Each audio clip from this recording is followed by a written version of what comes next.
तो अब हम बात करते हैं warehouse planning and implementation की। तो इस टॉपिक में हमें पढ़ना है कि वेयर हाउस बनाने से पहले जो भी हम प्लानिंग करते हैं उसमें कौन कौन से स्टेप्स होते हैं। प्लानिंग में हम सबसे पहले समझते हैं कि जो भी हमारा क्लाइंट है या जो भी बिजनेस है जिसके लिए हम डेटा वेयर हाउस बनाने जा रहे हैं, तो उसकी रिक्वायरमेंट क्या है। वो क्या एक्सपेक्ट कर रहा है कि मतलब कैसी वो रिपोर्ट चाह रहा है, कैसा आउटपुट चाह रहा है, ताकि जब हम अपना प्रोजेक्ट कंप्लीट करें तो हमारा प्रोजेक्ट एग्जैक्टली वही आउटपुट, वही रिपोर्ट उसे दे जो भी क्लाइंट चाह रहा है।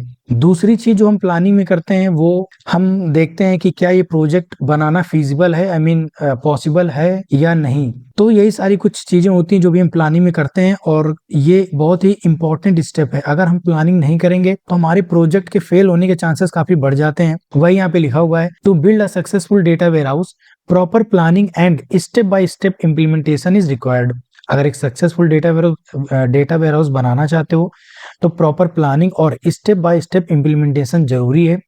If implementation is started directly without planning, अगर तुम डायरेक्ट ये शुरू कर दोगे बिना प्लानिंग किए तो the chance of project failure become very high.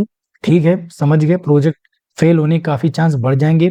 This process can be divided into some major phases, मतलब ये जो प्रोसेस है प्लानिंग और इम्प्लीमेंटेशन की, ये कुछ 5 फेजेस में डिवाइडेड है। ये पांचों फेज हम पढ़ेंगे। तो अभी के लिए आप इतना समझ गए हैं कि प्लानिंग क्या होती है, क्यों जरूरी है, अगर नहीं करेंगे तो क्या होगा, और प्लानिंग के बाद हम इम्प्लीमेंटेशन करते हैं। तो ये 5 फेजेस में हम इस प्रोसेस को डिवाइड करते हैं, या मैंने भी डिवाइड किया है। फेज 1 में आप पढ़ेंगे प्लानिंग के बारे में, जो भी उसके अंदर मैंने अभी स्टेप बताया वो सब आप डिटेल में पढ़ोगे। इसके बाद ये जो 4 स्टेप हैं वो इम्प्लीमेंटेशन के हैं, वो सब पढ़ोगे। तो हम शुरू करते हैं फेज 1 से, या स्टेप 1 से, जो कि है प्लानिंग का। सबसे पहला जो काम हमें यहाँ पे करना होता है वो है बिजनेस रिक्वायरमेंट गैदरिंग। जो भी बिजनेस की रिक्वायरमेंट है, जैसा कि मैंने बताया कि क्या नीड है क्लाइंट की, उसे पहले समझो, उसे कलेक्ट करो। First, talk to business user. Business user में तुम्हारा मैनेजर, एनालिस्ट, कोई भी हो सकता है। First, talk to business user to understand their needs. क्या उनकी नीड है। What kind of report and analysis do they require. किस टाइप की, किस तरह की रिपोर्ट्स और एनालिसिस वो चाहते हैं, उसे समझो, ताकि डेटा वेयरहाउस जब बनकर तुम्हारा रेडी हो तो उन्हें एग्जैक्टली वही रिपोर्ट, वही एनालिसिस मिले जो वो चाह रहे हैं। अगला जो काम हम यहाँ पर करते हैं वो है feasibility study and budgeting. Estimate the project cost, required time and resources like hardware and software और टीम। मतलब हमें क्या क्या हार्डवेयर की जरूरत होगी, कौन सा सॉफ्टवेयर चाहिए होगा, टीम कितनी चाहिए होगी, मतलब इन्हीं को हम कहते हैं रिसोर्सेज। तो हम ये एस्टिमेट करते हैं कितने हमें रिसोर्सेज लगेंगे, कितना समय लगेगा, कितनी कॉस्ट लगेगी। अगर हम पहले से ही ये सब नहीं एस्टिमेट करेंगे, प्लानिंग नहीं करेंगे, तो बाद में सारी चीजें खराब हो जाएंगी। हो सकता है टाइम ज्यादा लग जाए, तुम्हें जो भी क्लाइंट ने तुम्हें जो डेडलाइन दी है वो तुम फुलफिल नहीं कर पाओगे, तो हो सकता है कॉस्ट ओवररन कर जाए।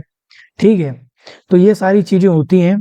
तो हम यहाँ पे ये सब एस्टिमेट करते हैं ताकि हम देख सकें कि हमारा जो जो भी हम प्रोजेक्ट पर काम कर रहे हैं वो फीजिबल है या नहीं। इसीलिए यहाँ पे लिखा हुआ है फिजिबिलिटी स्टडी एंड बजटिंग। अब बात करते हैं रिस्क असेसमेंट की। तो तीसरा काम जो हम प्लानिंग के अंदर करते हैं वो है रिस्क असेसमेंट। यहाँ पे हम वही आइडेंटिफाई करते हैं कौन कौन से पोटेंशियल रिस्क आ सकते हैं, like data quality issue, budget overrun और बहुत सारी चीजें जो मैंने बताई। ठीक है, and create backup plan for them. तो जो भी पोटेंशियल रिस्क प्रोजेक्ट में आ सकते हैं, जो भी आगे चल के दिक्कतें आ सकती हैं, उन्हीं के लिए हम उन्हें हैंडल करने के लिए एक बैकअप प्लान बनाकर रखते हैं। तो ये था तुम्हारा प्लानिंग। यहाँ पर मैंने बस इतना बताया और इतना सफिशियंट है, बताने को और भी बहुत कुछ बता सकता था यहाँ पे। अब बात करते हैं अगले फेज की, जो है डेटा मॉडलिंग एंड डिजाइन। तो यहाँ पे हम देखो 2 तरीके के डिजाइन पर काम करते हैं। पहला है लॉजिकल डिजाइन और दूसरा है फिजिकल डिजाइन। लॉजिकल डिजाइन में हम क्या करते हैं, डेटा मॉडल्स क्रिएट करते हैं, जैसे स्टार स्कीमा, स्नोफ्लेक स्कीमा और फैक्ट कंस्टलेशन। और ये देखो ये सारी चीजें, मतलब ये जो भी यहाँ पे स्कीमा है, ये तीनों स्कीमा हमने यूनिट 1 में काफी अच्छे से पढ़ा है। अगर यूनिट 1 का लेक्चर नहीं देखा तो देख लेना, 1 शॉट पढ़ा हुआ है, 1 घंटे 8 मिनट का है। और उस 1 घंटे में मैंने जितना कंटेंट डिलीवर किया है पूरे यूट्यूब पर किसी ने नहीं किया होगा। तो देखते हैं कि लॉजिकल डिजाइन में क्या है। जैसा कि मैंने बताया, यहाँ पे डेटा मॉडल्स बनाते हैं, जैसे कि इस तरह ये सब स्कीमा वगैरह यहाँ पे बनाते हैं। This define how dimension and fact table will be related. मतलब कि ये जो स्कीमा है, ये जो डेटा मॉडल्स हम यहाँ पे बना रहे हैं, ये बेसिकली ये डिफाइन करते हैं कि जो भी डायमेंशन टेबल और फैक्ट टेबल, उनके बीच में क्या रिलेशन होगा। और ये दोनों टेबल भी हमने यूनिट 1 में अच्छे से पढ़ा था। डेटा वेयरहाउस में जितना भी डेटा होता है वो मेनली 2 टेबल्स में डिवाइड होता है, डायमेंशन टेबल और फैक्ट टेबल। तो इन्हीं दोनों टेबल के बीच में जो भी रिलेशन है वो ये डिफाइन करता है हमारा कौन, लॉजिकल डिजाइन। अब बात करते हैं फिजिकल डिजाइन की। Design the actual database architecture, this include storage requirement, indexing strategies and database partitioning so that queries can run fast. तो मतलब फिजिकल डिजाइन में बेसिकली हम उसका जो एक्चुअल डेटाबेस का जो आर्किटेक्चर है वो डिजाइन करते हैं। मतलब जैसे उसकी स्टोरेज वगैरह कितनी क्या स्टोरेज रिक्वायरमेंट होगी वो डिसाइड करते हैं। इंडेक्सिंग स्ट्रेटजीज, ये भी मैंने बताया था, इंडेक्सिंग वगैरह करते हैं ताकि हम अपने डेटाबेस को और ज़्यादा फास्ट कर सकें, क्वेरी और ज़्यादा फास्ट रन हो। तो इंडेक्सिंग स्ट्रेटजीज बनाते हैं और डेटा की पार्टीशनिंग करते हैं, भाई डेटा को डिवाइड करते हैं यहाँ पे। तो यही सारी चीज़ें हैं ताकि so that query can run fast. तो ये हो गया हमारा फेज 2 जो कि था डेटा मॉडलिंग एंड डिजाइन।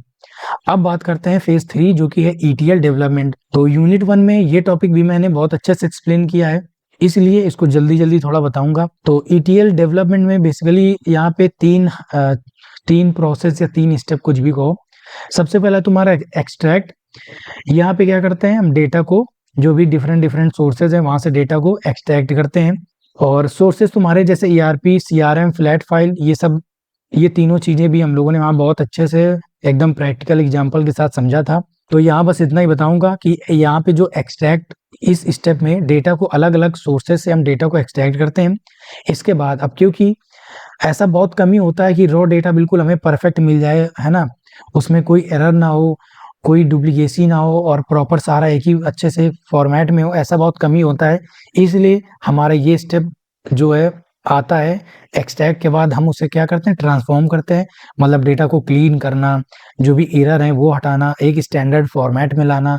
जैसे एक एग्जांपल यहाँ पे दिया हुआ है, कन्वर्टिंग ये जो फॉर्मेट है डेट का, मंथ डेट ईयर, उसको इस फॉर्मेट में कन्वर्ट कर दिया, date month year and apply business rules. ये यही सब काम होता है ट्रांसफॉर्म में। और एक बार जब डेटा क्लीन हो जाता है इस स्टेप में, तो उसको फाइनली हम डेटा वेयरहाउस में अपना लोड कर देते हैं। Load the cleaned and structured data into the final data warehouse. तो ये था हमारा फेज 3 ETL डेवलपमेंट, मैंने अच्छे से बता दिया। अब मूव करते हैं फेज 4 में, जो कि है तुम्हारा front end BI tool development. अब सबसे पहले देखते हैं कि देखो ये सब जितने भी फेज थे, हेडिंग से ही समझ आ रहा था। ये अगर कुछ लोग को नहीं समझ आ रहा है तो उनके लिए मैं बता दूं कि जब हमारा डेटा वेयरहाउस बन के तैयार हो जाएगा, तो उसके बाद जो भी यूजर उसके साथ इंटरेक्ट करेगा, तो उसके फ्रंट एंड के साथ ही इंटरेक्ट करता है। जैसे कोई भी ऐप है, कोई भी वेबसाइट जब हम बनाते हैं, तो हम एज अ डेवलपर उसके फ्रंट एंड और बैक एंड दोनों पर ही काम करते हैं। लेकिन जो यूजर है, जब हम उस ऐप को डिप्लॉय कर देते हैं या जब हमारा वो ऐप कस्टमर तक पहुंचता है, जब क्लाइंट उसके साथ इंटरेक्ट करता है, तो वो फ्रंट एंड के साथ ही करता है। ठीक, उसे क्या दिखती है, उसको बटन दिखती है, उसका कलर दिखता है, उसको ऑप्शंस दिखते हैं, उसको मेन्यू ऑप्शन, होम पेज, सारी चीजें दिखती हैं। तो फ्रंट एंड के साथ ही वो इंटरेक्ट करता है, इसलिए यहाँ पे फ्रंट एंड बोला गया है। प्लस अब जब हम डेटा वेयरहाउस की बात करें अगर, तो वहां पर जो यूजर, जो भी लाइक मैनेजर, डेटा एनालिस्ट या जो भी है, तो जो एंड यूजर है वो फ्रंट एंड के साथ जो इंटरेक्ट कर रहा है, हो सकता है उसे इतनी टेक्निकल नॉलेज ना हो, वो डायरेक्टली डेटाबेस क्वेरी रन ना करे। तो हम उसके लिए क्या करते हैं, ताकि उसे थोड़ा मतलब चीजें आसानी से समझ आ जाए, वो काम आसानी से कर ले, उसके लिए हम बिजनेस इंटेलिजेंस टूल्स यानी BI टूल्स हम उसके लिए उसमें सेटअप करते हैं डेटा वेयरहाउस में।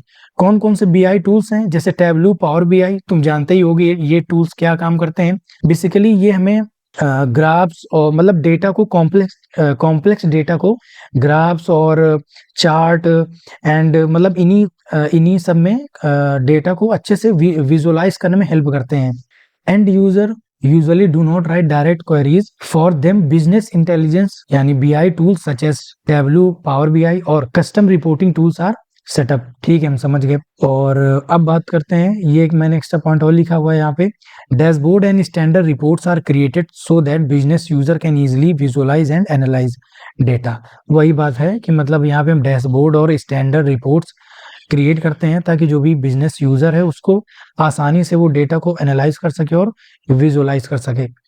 अब हम बात करते हैं फेज 4 की, जो कि है टेस्टिंग एंड डिप्लॉयमेंट।